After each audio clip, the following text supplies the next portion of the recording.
Season 23, the final season, brought us one main activity, a few twigs to blind well, and an exotic mission, which is a little lacking. However, that seasonal activity is honestly the best one they have made. To be exact, we've gotten the coil, Riven's Lair, blind well tweaks and a loot refresh, and Starcross Day mission, which gives us the bow Wishkeeper and its upgrades. Now today I'll be focusing on the coil, however to get my point across fully, I believe I will have to go over the season's activities as a whole, hence why I'm mentioning the other activities. As whilst I believe it is the best seasonal activity, that is wildly brought down by its overuse in the seasonal quests and activities themselves, as Riven's Lair and coil are effectively the same thing. In Riven's Lair you run for an area underneath the Dreaming City, which has a few ads, and you have to find 3 plates in order to progress. There are 3 different areas with different effects in each area. There's a Scorn rocky area where you'll get poisoned if you walk into the green areas on the ground. There's an area that combines the rocky area and Dreaming City architecture, where you'll steadily gain pervading darkness and have to cleanse it in light pools scattered around the place. As if you haven't done Vow of the Disciple, pervading darkness will stack up to 10 and eventually just kill you. And the last area is in the Dreaming City architecture filled with traps, which is by far the most annoying area, as they're kind of just put in really awkward places, like spikes in a block that pushes you right in the entrance to a room, next to a spot where you can fall off the map that also so happens to be in a place that's actually pretty difficult to jump over, because the gap you have to jump into just barely puts you far enough to where you actually avoid the spikes or anything else. So you have to jump in a really awkward way that can either leave you in the spikes because they have such a weird hitbox, or be incapable of going the opposite direction because you have to go right then left whilst jumping, to where you'll just die by falling off the map. This is on top of the traps, primarily the spikes, having pretty inconsistent hitboxes. It's to the point where I try to avoid even going near them, because you'll probably just die if you even vaguely touch them.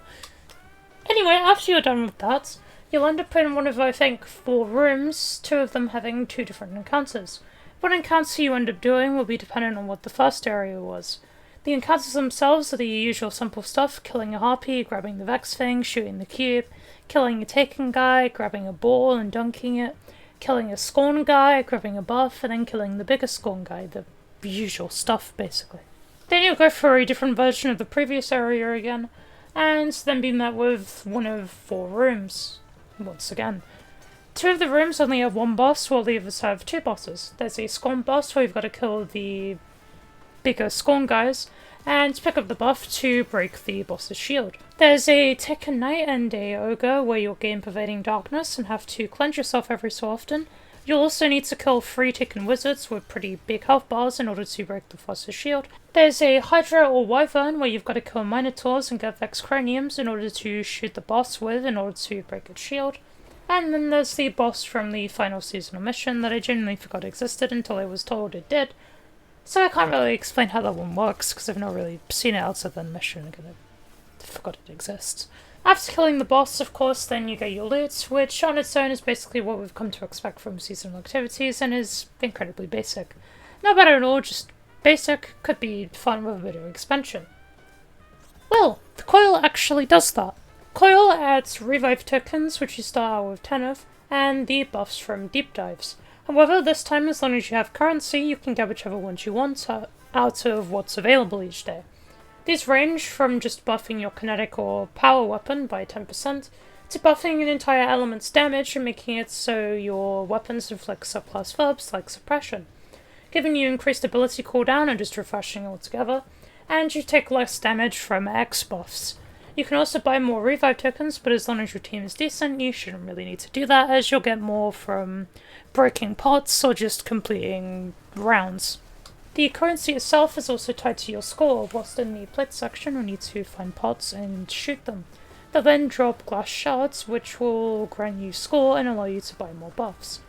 Buying buffs also won't decrease your score, by the way, in case that's what you thought it meant. Destroying all the pots is very important, as not only will that let you buy the most buffs possible, but will also be required to get the maximum amount of score, which will let you into a room at the end of a run, that will grant ascendant shards and alloys alongside a multitude of wish rewards. It will also unlock a secret room that can give you a reprised Drumming City loot and more pods to destroy each plate section, so that's pretty nice. If you happen to miss any pods, you'll also have a chance for a glass collector to spawn, which will give you, I think, 15 to 20k points if you manage to kill it. So even if you don't miss any pods, just make sure to nuke it immediately, no matter what, because it will also give you a bunch of buff currency. And then the last thing that is different about Coil is that instead of just going through Wyvern's Lair once, you can go through it 4 times in a single run, with each round granting you escalating amounts of loot, with your final score determining how much loot you'll actually get at the end. To reiterate, Platinum is what you want to go for, which you'll need to have 135k points for, as you get Ascendant alloys, shards, and a bunch of wish loot. The coil also does what Deep Dive does, whereas you progress in the activity, you'll gain a power deficit as you go further, which I think scales at 5, 10, 15 to 20. So in the final round you'll be fighting at Master Nightfall levels, which is surprisingly significantly better than Deep Dives were. I don't know if it's I just hate deep thing, an enemy layout and arena design thing, or just the changes from Deep Dives that makes Coil's power deficit far more enjoyable. And just Coil in general really takes the whole idea of Deep Dives and takes it a bit further and makes it much more enjoyable for me.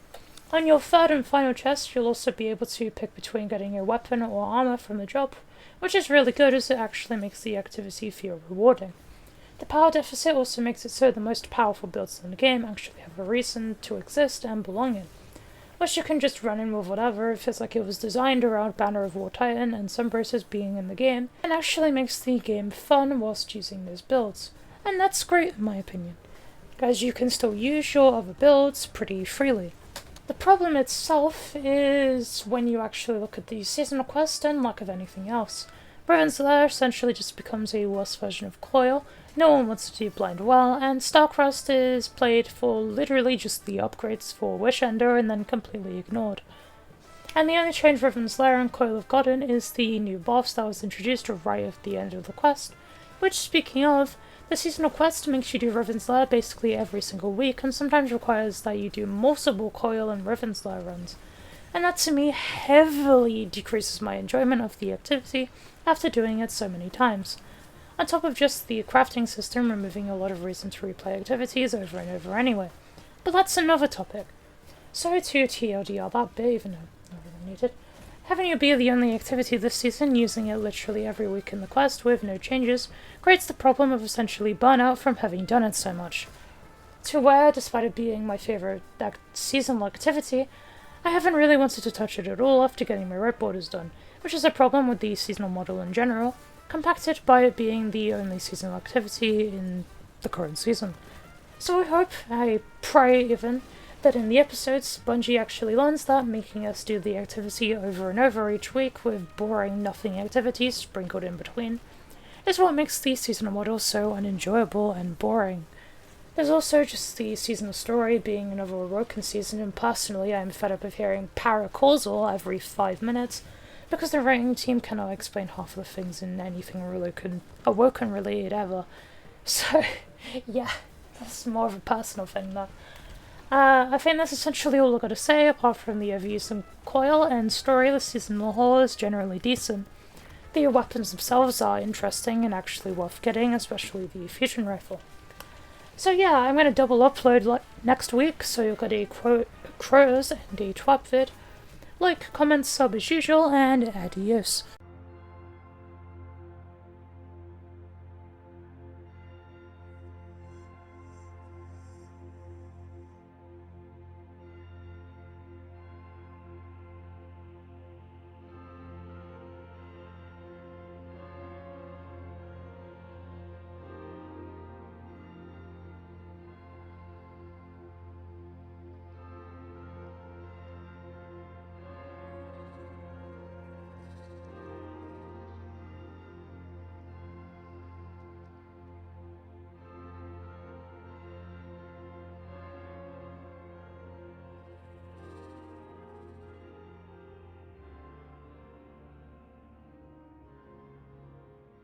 I have two sides.